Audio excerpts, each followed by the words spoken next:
हिंद प्रशांत के बाद अब अंडमान पर ड्रैगन की नजर। इंडोनेशिया के रास्ते भेज रहा under water trekking drone.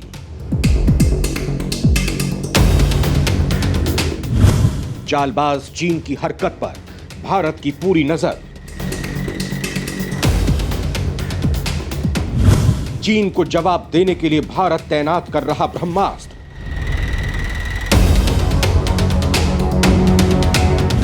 Andaman से क्या गदर काटने की तैयारी कर रहा भारत? दोस्तों, कुत्ते की दुम सीधी हो सकती है लेकिन चीन सुधर जाए ये हो ही नहीं सकता। ऐसा हम क्यों कह रहे हैं, अब आप ये सोच रहे होंगे। दरअसल जलनखोर चीन सीमा पर अपनी नापाक हरकतों से बाज नहीं आ रहा है। उसकी सीमा विस्तार की भूख दिनों दिन बढ़ती ही जा रही है। अब उसकी नजर भारत के अंडमान निकोबार द्वीप समूह पर है। इसके महत्व को देखते हुए चीन ने इसकी जासूसी भी शुरू कर दी है। इंडोनेशिया के रास्ते चीन भारत के इस क्षेत्र की जासूसी कर रहा है, लेकिन भारत ने भी बता दिया है कि यहां उसकी दाल गलने वाली नहीं है और उसकी जरा सी भी हिमाकत उसके वजूद पर भारी पड़ने वाली है। भारत की इस चेतावनी के बाद चीन की सिट्टी पिट्टी गुम हो गई है, लेकिन भारत जानता है कि चीन दो मुंहा सांप है जो दोनों तरफ से विषैला है, लिहाजा उससे हमेशा सावधान रहने की जरूरत है। इसी को देखते हुए अंडमान निकोबार द्वीप समूह में चीन की हरकतों का जवाब देने के लिए भारत ने यहां अपनी सबसे आधुनिक तकनीक तैनात करने की तैयारी शुरू कर दी है।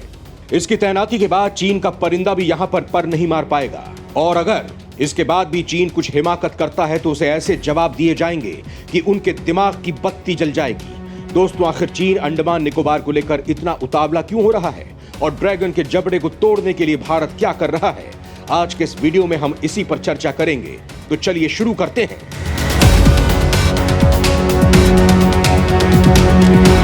दोस्तों, जब भी हमारे जुबान पर अंडमान निकोबार का नाम आता है तो एक सुंदर आइलैंड की तस्वीर हमारे जहन में कौंधने लगती है।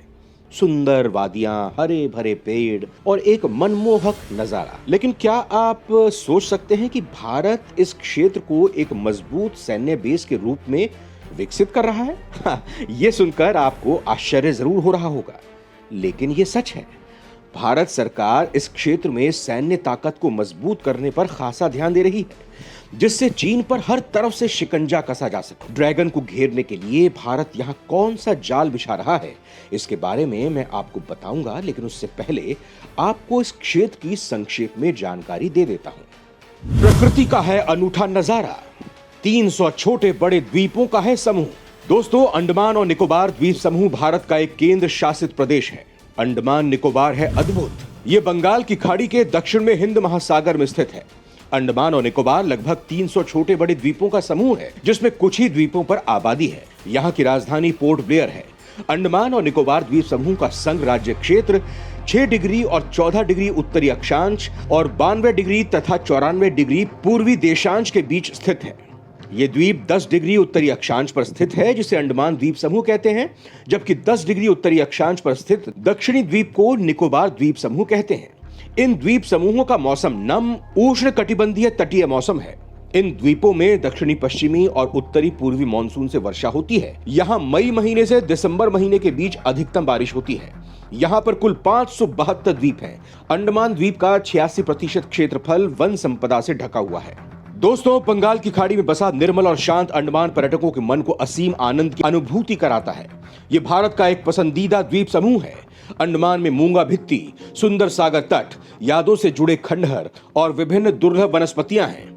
दोस्तों, इस द्वीप समूह पर 7वीं सदी में मराठों द्वारा अधिकार किया गया था। मराठों के बाद इस पर ब्रिटिश शासकों ने राज किया। दूसरे विश्व युद्ध में इस पर जापान ने अधिकार कर लिया। उसके बाद कुछ समय के लिए यह द्वीप नेताजी सुभाष चंद्र बोस की आजाद हिंद फौज की अधीनता में भी रहा। 1947 में ब्रिटिश शासन से आजादी के बाद यह द्वीप समूह भारत का केंद्र शासित प्रदेश बना। दोस्तों, ब्रिटिश शासन इस जगह का इस्तेमाल स्वतंत्रता संग्राम आंदोलन में अपनी दमन की नीति के अंतर्गत क्रांतिकारियों को भारत से दूर जेल में रखने के लिए करता था। इसी कारण से आंदोलनकारियों के मध्य काला पानी के नाम से जाना जाता था। दोस्तों, 2018 में बदला गया नाम। 30 दिसंबर 2018 को अंडमान के रोस, नील और हेवलॉक द्वीप का नाम क्रमशः नेताजी सुभाष चंद्र बोस द्वीप, शहीद द्वीप और स्वराज द्वीप किया गया। दोस्तों, बता दूं कि नेताजी ने ही इन द्वीपों का ये नामकरण करने का सुझाव उस वक्त दिया था नाम परिवर्तन की घोषणा प्रधानमंत्री नरेंद्र मोदी ने 30 दिसंबर को अंडमान की यात्रा के दौरान किया, जिस दिन नेताजी की अंडमान यात्रा के 75 साल पूरे हुए थे। नेताजी ने 30 दिसंबर 1943 को पोर्ट ब्लेयर में झंडा फहराया था। नेताजी मानते थे कि पोर्ट ब्लेयर ब्रिटिश शासन से स्वतंत्र होने वाला पहला क्षेत्र था।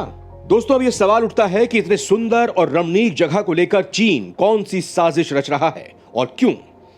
अंडमान निकोबार पर चीन की नजर, सैन्य गतिविधियों को देता रहता है अंजाम। दोस्तों, हिंद महासागर में भारत को घेरने के मंसूबे से चीन अंडमान और निकोबार द्वीप समूह के आसपास के इलाकों में गाहे बगाहे सैन्य गतिविधियों को अंजाम देता रहता है। डोकलाम की घटना से सबक लेते हुए भारत सरकार अंडमान और निकोबार द्वीप समूह को लेकर चीन की तिरछी नजर से पूरी तरह सतर्क है। यही वजह है कि अंडमान और निकोबार के सभी द्वीपों को सड़क, ब्रिज और वाटर वेज के जरिए जोड़ने का काम शुरू कर दिया गया है। ये सारी कवायद इसलिए है कि चीन भविष्य में कोई दुस्साहस दिखाए तो उसे मुंह तोड़ जवाब दिया जा सके। सरकार की कोशिश है कि अंडमान और निकोबार के सभी द्वीपों को जोड़ा जाए, जिससे कि आपातकाल या चीन की किसी हिमाकत के वक्त सैन्य साजो सामान और सैनिकों को सड़क समुद्र मार्ग से त्वरित गति से पहुंचाया जा सके। दोस्तों, अंडमान और निकोबार द्वीप समूह में इंफ्रास्ट्रक्चर की कमी की वजह से चीन इसके आसपास के क्षेत्र में खुराफाती गतिविधियां दिखाता रहा है। यहाँ चीन के पोतों और पनडुब्बियों की मौजूदगी महसूस की जाती रही है, जिसके बाद अंडमान और निकोबार में इंफ्रास्ट्रक्चर विकसित करने पर मोदी सरकार की ओर से पूरा जोर दिया जा रहा है। अंडमान निकोबार में मुस्तैद भारत सरकार के द्वीप कनेक्टिविटी प्रोग्राम के जरिए अंडमान और निकोबार के 572 द्वीप अब एक दूसरे के करीब आ रहे हैं। किसी भी मौसम में इस्तेमाल की जा सकने वाली सड़कें, ब्रिज और वाटर वेज के जरिए अब द्वीपों के जरिए कनेक्टिविटी बढ़ाई जा रही है। साथ ही समुद्री सीमा को सुरक्षित भी किया जा रहा है। हिंद महासागर क्षेत्र में चीन की बढ़ती मौजूदगी के चलते इन द्वीपों को यातायात से जोड़ने के काम में तेजी लाई गई है। अंडमान और निकोबार द्वीप समूह दक्षिण पूर्वी एशियाई देशों जैसे इंडोनेशिया, थाईलैंड, मलेशिया से बहुत कम दूरी पर है।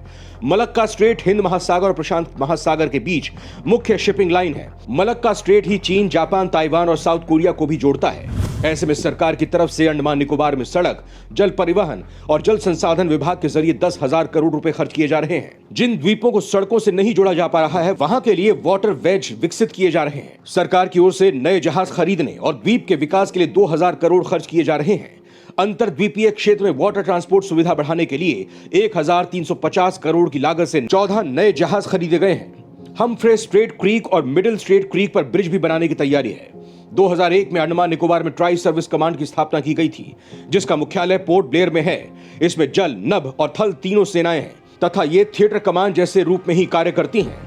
चीन को कड़ी टक्कर देने के लिए भारत अंडमान और निकोबार द्वीप समूह में फाइटर प्लेन तैनात करने की योजना बना रहा है।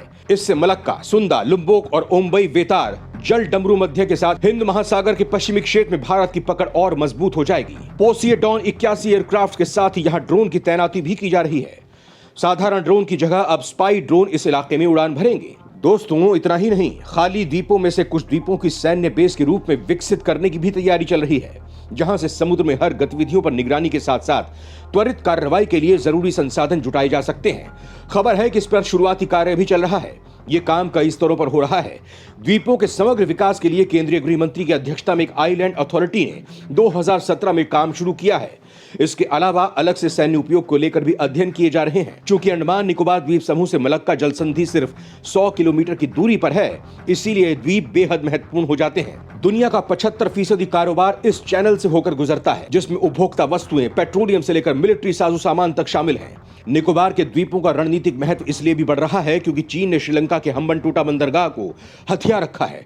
इतना ही नहीं, चीन श्रीलंका, म्यांमार, बांग्लादेश, थाईलैंड आदि देशों को हथियारों की आपूर्ति भी कर रहा है, जिसके मद्देनजर भारत की अपनी तैयारी जरूरी है। दोस्तों, ये इलाका देश की सिक्योरिटी के लिहाज से बेहद अहम है, लेकिन इस पर ज्यादा फोकस नहीं किया गया है। मोदी सरकार ने इसे टॉप प्रायोरिटी में रखा है, लेकिन एक्सपर्ट्स मानते हैं कि यहाँ अभी भी काफी कुछ किया जाना बाकी है। अभी और तैयारी की जरूरत। दोस्तों, यहाँ कुल 572 आइलैंड हैं, जो 720 किलोमीटर एरिया में फैले हैं। सरकार का यहाँ 15,000 एडिशनल फोर्स तैनात किए जाने का प्लान है। नई एयर स्ट्रिप और जेटीज की जरूरत भी है। फिलहाल यहाँ 3,000 सैनिक, 20 छोटे वॉरशिप, कुछ Mi-8 हेलीकॉप्टर और डॉर्नियर एयरक्राफ्ट ही तैनात हैं। दोस्तों, हालांकि भारत पाकिस्तान और सीमा से लगती हर सीमा पर कड़ी निगरानी रख रहा है और इसके लिए जरूरी कदम भी उठा रहा है, लेकिन अभी भी सीमा पर हालात सामान्य नहीं है, जिसके बाद भारत चीन को सामने बैठाकर भी उसकी चूड़ी टाइट करने की तैयारी कर रहा है। इंडोनेशिया में चीन को कड़ा संदेश देने की तैयारी। बाली में मिल सकते हैं जयशंकर और वांग यी। दोस्तों, भारतीय विदेश मंत्री एस जयशंकर और चीनी विदेश मंत्री वांग यी इस हफ्ते इंडोनेशिया में मुलाकात कर सकते हैं। माना जा रहा है कि दोनों पूर्वी लद्दाख में भारतीय सेना और चीनी पीपल्स लिबरेशन आर्मी के बीच गतिरोध को खत्म करने की चर्चा कर सकते हैं। दोस्तों, आपको बता दूं कि जयशंकर और वांग 7 और 8 जुलाई को बाली में G20 विदेश मंत्रियों की बैठक में हिस्सा लेंगे।